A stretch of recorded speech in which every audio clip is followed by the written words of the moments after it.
Bonjour à tous, bienvenue dans votre journal sur CCTV français, en direct de Beijing. Et nous débutons cette édition avec la crise syrienne. Les principales puissances participant à la réunion sur la sécurité de Munich en Allemagne, tous sont tombés d'accord pour un arrêt des hostilités en Syrie. Elles ont aussi convenu à l'unanimité d'étendre la livraison de l'aide humanitaire. Le secrétaire d'État américain John Kerry a déclaré ce vendredi que l'objectif de mettre en œuvre un cessez-le-feu en Syrie était à la portée des négociateurs. Il a ajouté que le cessez-le-feu ne s'appliquerait pas au groupe État islamique ni au groupe extrémiste du Front al-Nosra. Il est convenu que des pourparlers de paix en Syrie reprendraient à Genève dès que possible. La réunion de Munich a débuté jeudi.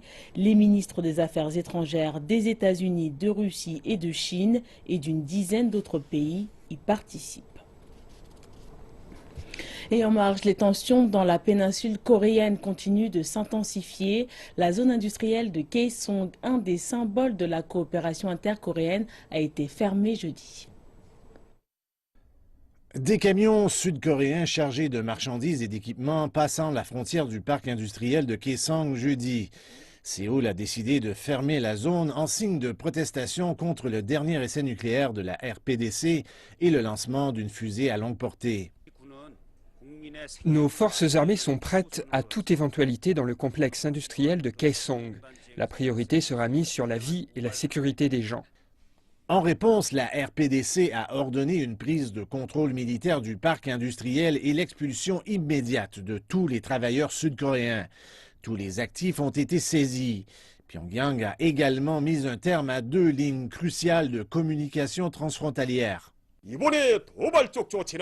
La récente mesure provocatrice de Séoul est une déclaration qui met fin à un élément vital des relations entre le Nord et le Sud.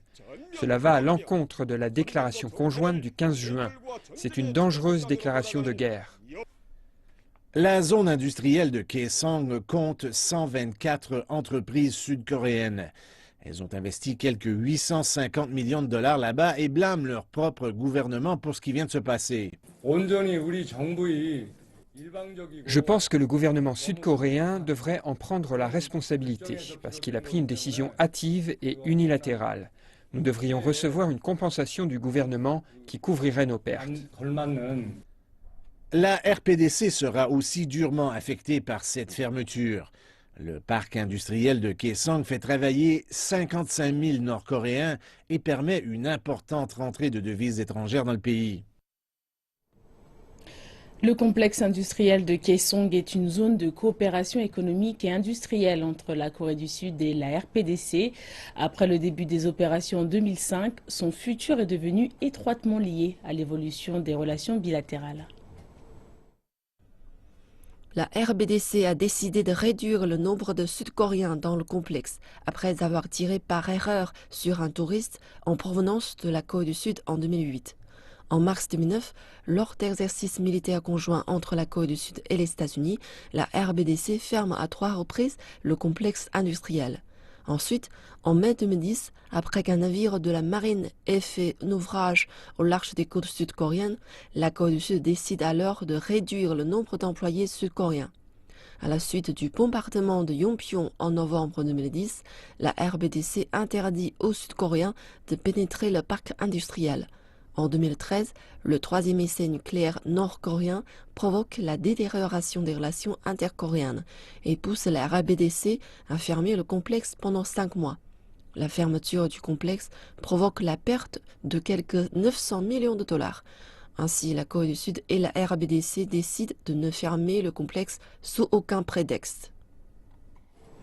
Les bourses mondiales se sont repliées en forte baisse jeudi après les propos prudents de la présidente de la Réserve fédérale américaine, Janet Yellen, concernant les perspectives du pays et la hausse des taux.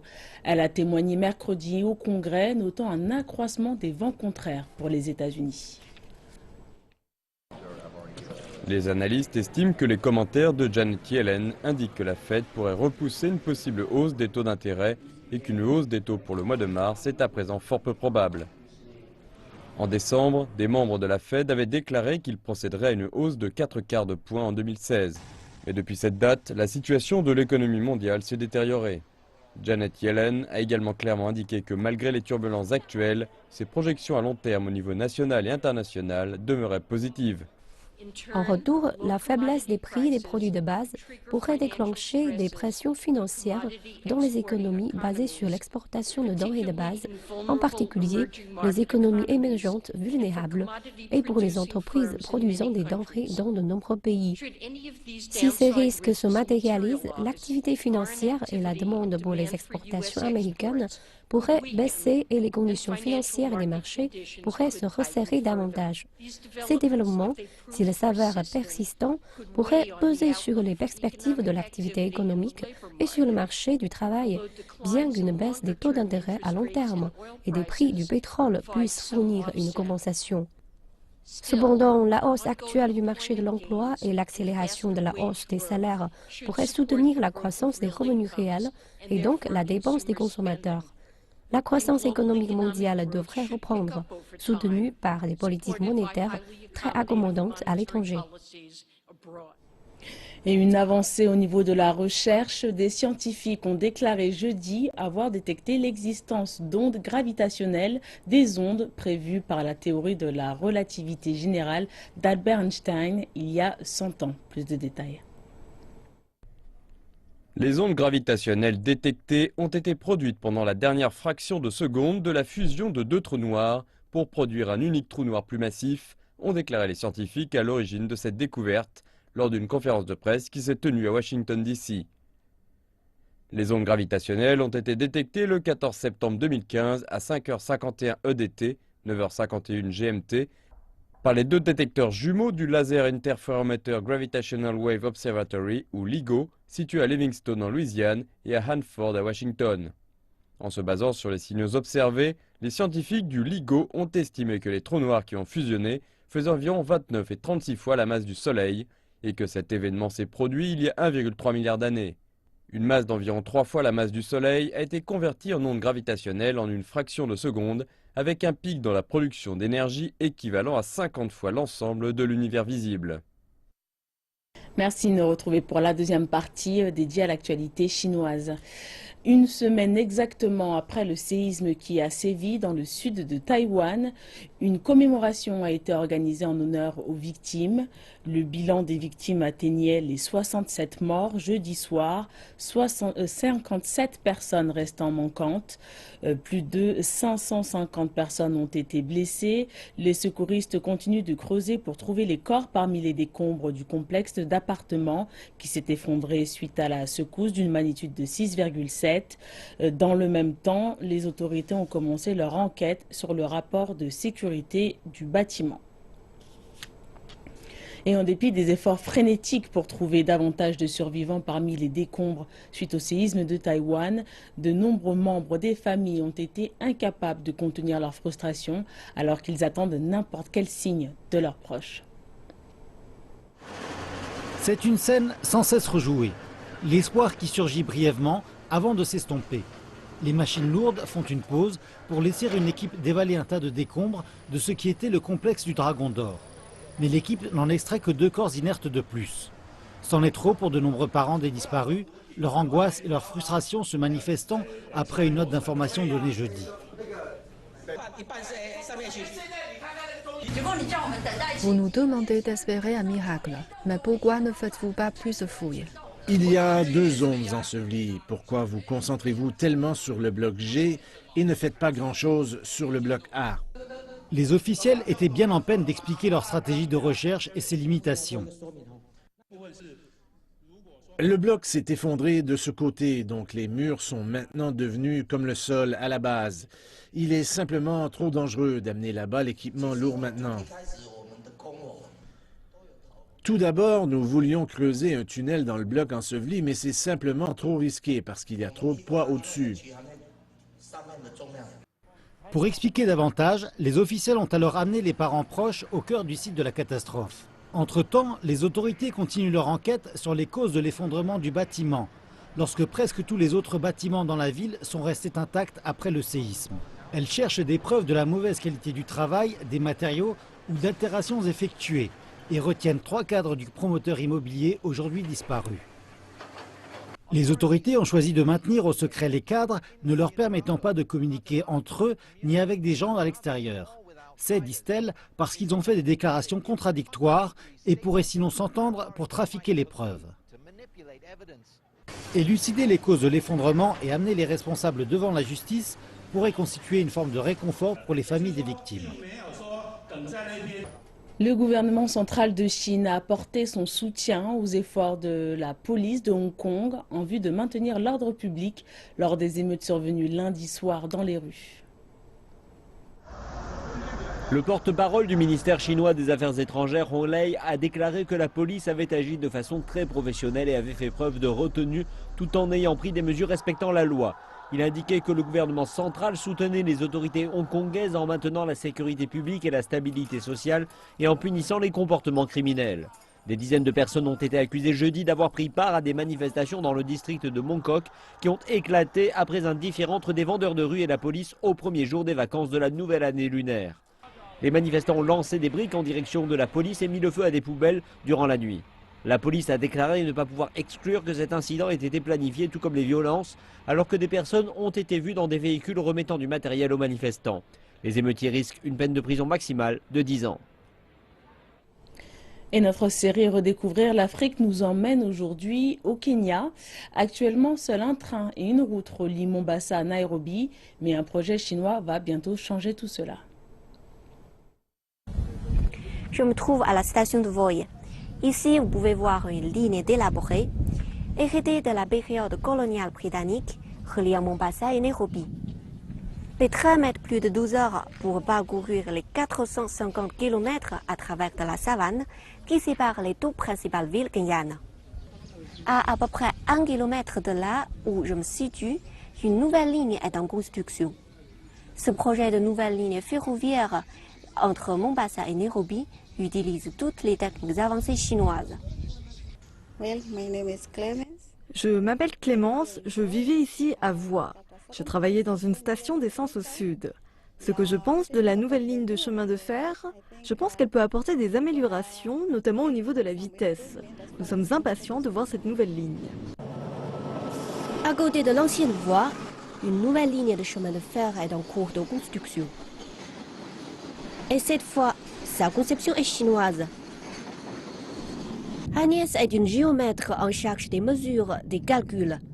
Elle est l'une des seules femmes à travailler sur le terrain et son travail est essentiel au projet car il garantit la hauteur et les limites de la voie ferrée. Employée depuis un peu plus d'1 an, cette jeune Kenyane ne manque pas d'ambition.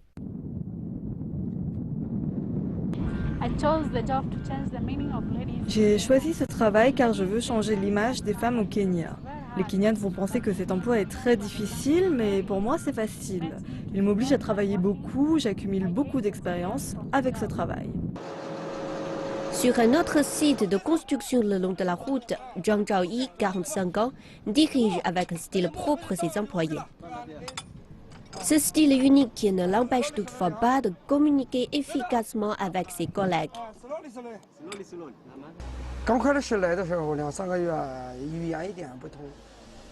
J'ai commencé à travailler ici en mars. Je suis venu avec 4 membres de ma famille. Nous travaillons tous sur le projet. Au cours des 3 premiers mois, la langue a été un problème, l'anglais n'étant pas ma langue maternelle. Il nous a fallu du temps pour se comprendre les uns les autres. Mais désormais, la langue de travail que nous utilisons n'est plus un problème. Le pont sur lequel lui et son équipe travaillent va élever les rails afin que le train puisse passer durant la saison des pluies quand la rivière gonfle. L'élévation des rails prend également en compte des animaux sauvages de la zone. Sur une terre où la faune est reine, la question de l'adaptation de ces créatures à la modernisation est une priorité des constructeurs de la ligne. Zhang Chi est l'ingénieur responsable du pont de la rivière Tsavo. La hauteur de l'arche est variable et comprise entre 9,5 mètres et 31,5 mètres. Ceci afin de garantir que le passage du train ne porte pas atteinte à la faune.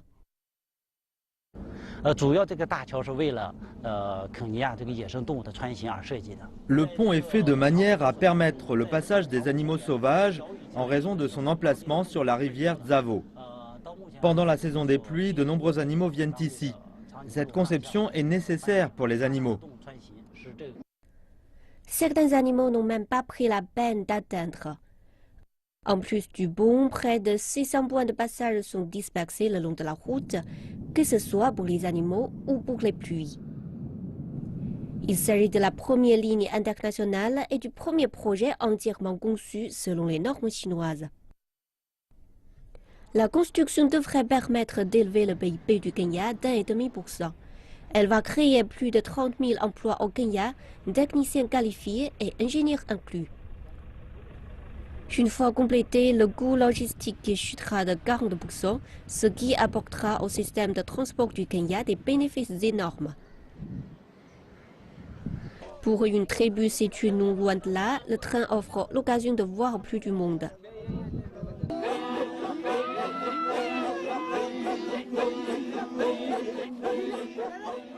Jacob est le chef de cette tribu Maasai, qui vit à proximité de la ligne de chemin de fer. Le peuple chinois réalise un projet ici. Notre peuple va y travailler. Et cela nous a aidés pour l'eau.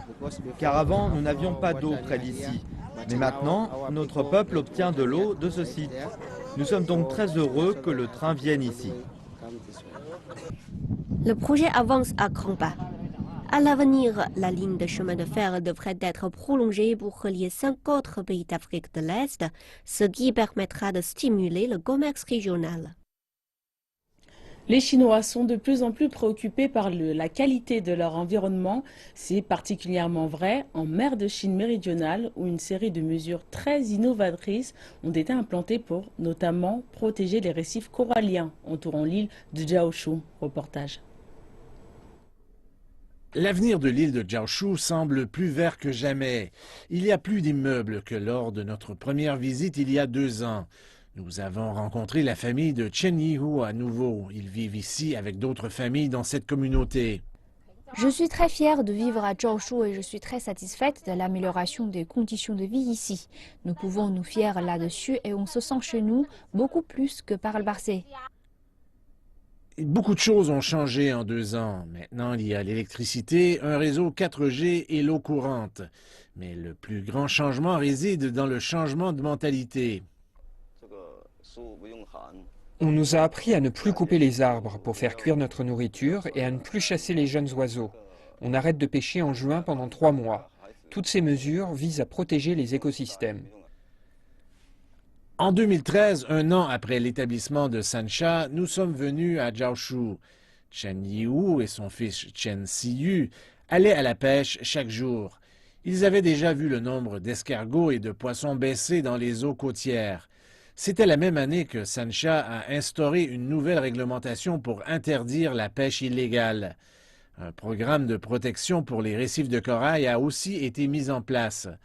Le plus grand souhait de Wang Linhua était alors que la mer puisse continuer à fournir ses trésors aux pêcheurs. Aujourd'hui, elle nous a dit qu'elle pêche et fait de la sylviculture. C'est non seulement pour obtenir un revenu supplémentaire, mais c'est aussi pour assurer le mode de vie des générations futures dans l'île. Jiaoshu s'ouvre au monde extérieur, mais comment garder son charme unique, c'est une question qui demeure entière. Les changements climatiques, la surpêche et le développement économique ont mis à mal les récifs de corail en mer de Chine méridionale. Les dommages causés à l'environnement signifient que les pêcheurs perdront leur gagne-pain et on assistera à la disparition des îles elles-mêmes. Ainsi, la gestion de l'écosystème a été renforcée dans le but de garantir un avenir durable. Sansha propose des solutions innovatrices pour protéger l'environnement. Grâce à une application, n'importe qui peut s'impliquer pour protéger un arbre et rendre l'île plus verte. Cela coûte environ 300 yuan ou environ 50 $ par année. L'argent amassé nous permettra d'entretenir la forêt et de planter d'autres arbres à Sansha. Nous espérons que Sansha va s'embellir et notre fils va donc pouvoir revenir sur l'île de Jiaoshu. Voici l'arbre que nous avons acheté dans le but de rendre l'île plus verte. Nous espérons qu'il pourra résister aux forts vents et qu'il deviendra grand et fort. Ça me permet d'avoir une connexion directe avec l'île et me donne une bonne raison de revenir à Sansha. Les foires de temple sont une forme traditionnelle de marché où les gens peuvent faire du troc et apprécier des performances artistiques. Il s'agit également d'une manière importante pour les Chinois de célébrer de nos jours la fête du printemps au pays. Du papier découpé, des boîtes de tabac à priser ainsi que des figurines de lapins, une tradition pékinoise. Née aux États-Unis, Hélène, 9 ans, rend visite à ses grands-parents à Beijing avec ses parents. Et c'est la première fois qu'elle se rend dans une foire du temple. C'est vraiment bien. Ils ont passé beaucoup de temps sur cela. C'est très détaillé et très joli. Je lui ai dit que chaque année, nous célébrons le Seigneur Lapin qui nous protégera. Je vais l'emmener voir des sculptures en argile et de papier découpé, des choses qu'elle ne pourra pas voir aux États-Unis. Et pas uniquement de l'artisanat et de la nourriture. Les visiteurs peuvent également prendre une leçon d'histoire au moyen de présentations lors de la foire. Ici, des empereurs chinois qui prient le dieu de la terre il y a des centaines d'années.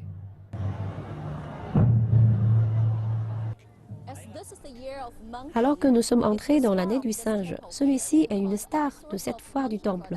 On y trouve toutes sortes de singes, comme des marionnettes d'ombre chinoises, du papier découpé, ainsi que ces poupées de singes aux décorations traditionnelles. Et tous ces articles représentant des singes constituent un marché très florissant pour les vendeurs. Il y a toujours de clients, du matin au soir, sans arrêt. Nous sommes très occupés et ces singes sont très populaires. Cette petite visiteuse vit aux États-Unis, mais se trouve en vacances à Beijing. Elle a reçu un cadeau spécial de la nouvelle année lunaire par sa maman. J'ai regardé les séries télévisées comme Le Pèlerinage vers l'Ouest quand j'étais plus petite. Donc ces singes me rappellent des souvenirs d'enfance. Et je suis émotionnellement très attachée à eux. Aussi, quand ma fille grandira, ce singe lui remémorera ce voyage en Chine durant l'année du singe. La foire du temple de Ditan est l'une des plus importantes à Beijing. L'événement de 5 jours dure jusqu'à vendredi et voit défiler près de 200 000 personnes par jour. Ainsi s'achève ce journal. Merci de nous avoir suivis. Excellente suite de programmes sur CCTV Français.